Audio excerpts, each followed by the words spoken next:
We need to postpone the wedding. Julian said it so casually, pouring himself a glass of water without even looking at me. What? I asked, my voice shaking. Our wedding is in exactly 3 weeks. Serena is back in town, he said, staring at the floor. She is going through a major crisis. She has absolutely no one else right now. Serena? I repeated, the name burning my throat. Your ex-girlfriend? Do not start this, he sighed, picking up his car keys. I need to be there for her right now. You are strong. You can handle this minor delay. We will set a new date later. You cannot be serious, I whispered. You are leaving me right now? For her? It is not about you, Julian snapped. She needs me. Just pause the planning. I will call you tonight. He walked out the door before I could say another word. My heart broke, but the tears did not fall. Instead, a cold realization settled in my chest. The next morning, my phone rang. It was Jessica, our mutual friend. Are you okay? She asked softly. He postponed the wedding to help Serena, I said flatly. Help her? Jessica scoffed. He has been at her hotel every single night. The front desk staff knows his name. Are you completely sure? I asked, gripping the kitchen counter tightly. I saw him walking in last night, she said. I am so sorry. Thank you for telling me, Jessica, I said, hanging up. I did not scream. I grabbed a suitcase and started packing his clothes. My phone buzzed again. This time, it was Mrs. Vance, Julian's mother. Julian tells me you are throwing a massive fit, she yelled through the speaker.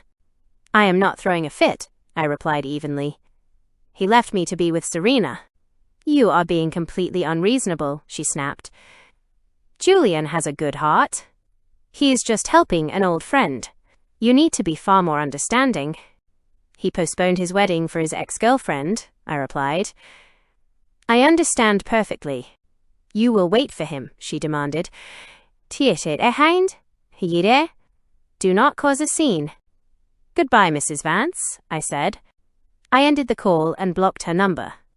I grabbed my coat and drove straight to Marcus, my wedding planner.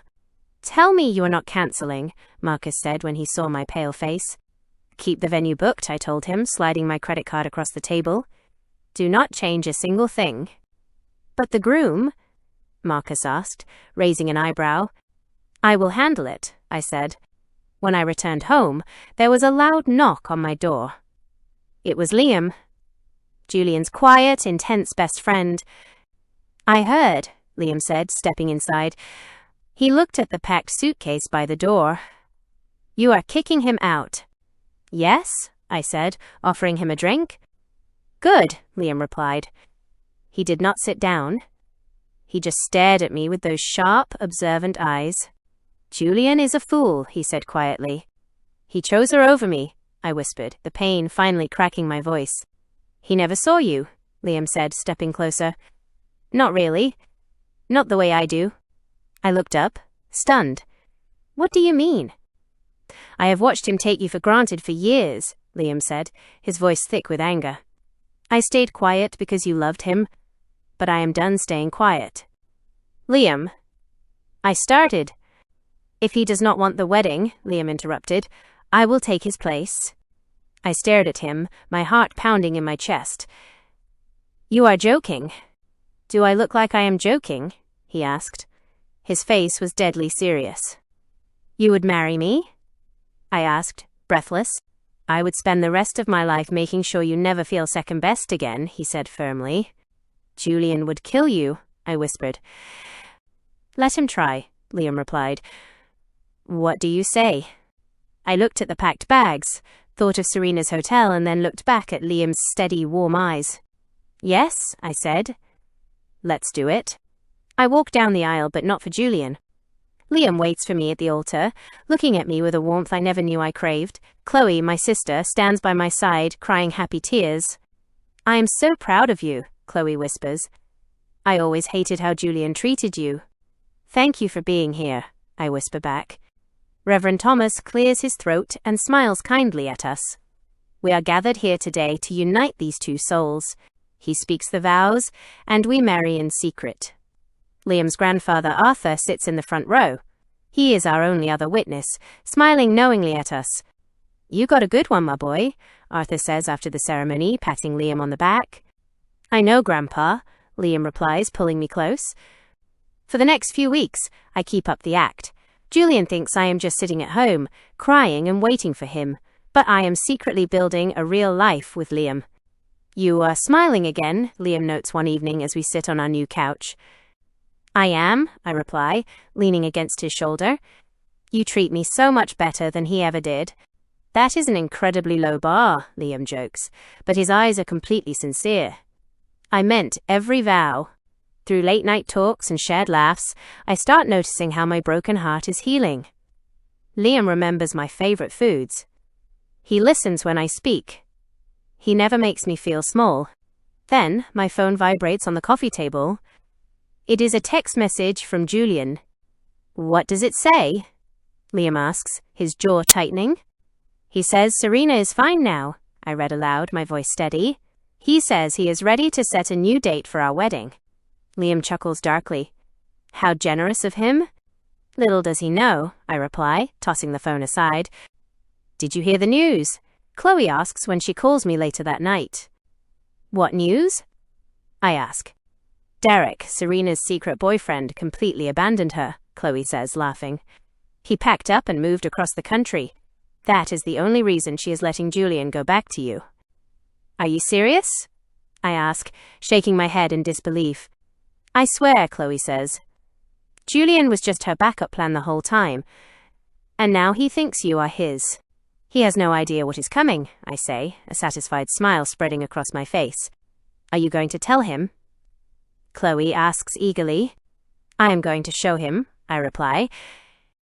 I hang up the phone and look over at Liam. He is watching me from the doorway, a proud smile on his face. "Are you ready to end this?" Liam asks softly. "I am more than ready," I reply, walking over and taking his hand. "Let's plan a little dinner for Julian." I invite Julian to what he thinks is our make-up dinner. I arrive early, but I bring Liam with me.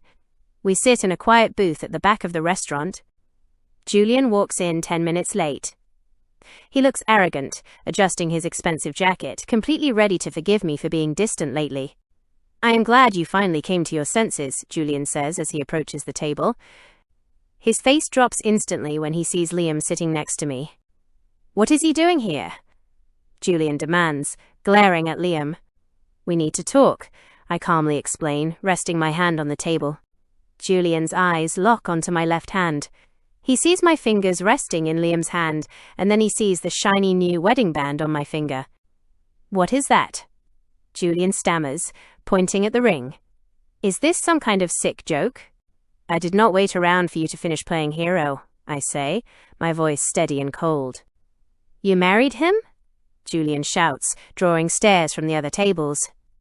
"My best friend?" Liam steps up, leaning forward with a terrifying calmness. "I am not your friend anymore, Julian." "You betrayed me?" Julian yells, slamming his hand on the table. "You betrayed her first," Liam fires back, delivering a crushing speech. "You left her 3 weeks before the wedding for an ex-girlfriend who was only using you to make her real boyfriend jealous. You have been blind and selfish for years." "That is a lie," Julian shouts, his face turning red. "Derek left town, Julian," I say softly. "Serena is chasing him." "You have absolutely nothing." Julian's world shatters right then and there. He grabs his phone, desperately trying to call Serena, but it goes straight to voicemail. "She left today," I add. "You were just her backup plan?" Julian stares at me, completely speechless. He is left with absolutely nothing, not even his best friend. Suddenly, my phone rings. The caller ID flashes with Mrs. Vance's name. I pick it up and put it on speakerphone so Julian can hear. "Are you finally begging my son for forgiveness?" Mrs. Vance demands sharply. "Actually," I say with a satisfied smile, "I am introducing him to my new husband." I hang up before she can scream and permanently block her number. Julian slumps into the booth, hiding his face in his hands. He looks pathetic, broken, and entirely alone. "We are leaving," Liam says, standing up and pulling out my chair. I do not look back at Julian as we walk away. I walk out of that restaurant holding Liam's hand, feeling completely free. The cool night air hits my face, and I take a deep, happy breath. The painful tragedy of my past has finally transformed into the beautiful, peaceful future I always desired.